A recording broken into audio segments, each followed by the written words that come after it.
अवकाळी पावसामध्ये तब्बल 13 कोटी रुपये खर्च करून बांधण्यात आलेलं बीड बसस्थानक उद्घाटनापूर्वीच गळत असल्याचे व्हिडिओ सोशल मीडियावर व्हायरल झाल्यानंतर याविषयी दर्जाविषयी प्रश्नचिन्ह निर्माण करण्यात आलं होतं.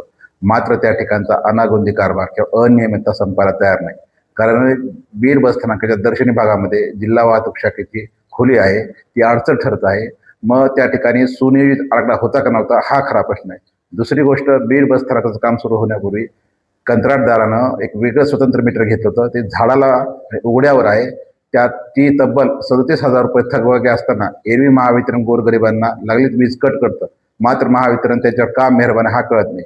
तिसरी गोष्ट, अनुजा दुसाने ज्या विभाग नियंत्रक आहेत त्या प्रसारमाध्यमात की या ठिकाणी नियमित पिण्याचे पाणी असेल, शौचालय असेल, पंखे असेल, सर्व सुविधा प्रवाशांना आहेत असं लेखी देत असताना प्रत्यक्ष पाहिलं तर त्या ठिकाणचं आरो फिल्टर हे शोभेची वस्तू बनलेलं आहे. त्या ठिकाणचं सशुल्क शौचालय जे आहे ते प्रवाशांसाठी मानसिक कुचंबना ठरत आहे. संबंधित प्रकरणामध्ये आवश्यक ती कारवाई करण्यात यावी यासाठी परिवहन मंत्री प्रतापजी सरनाईक आणि जिल्हाधिकारी बीड यांना लेखी तक्रार केलेली आहे.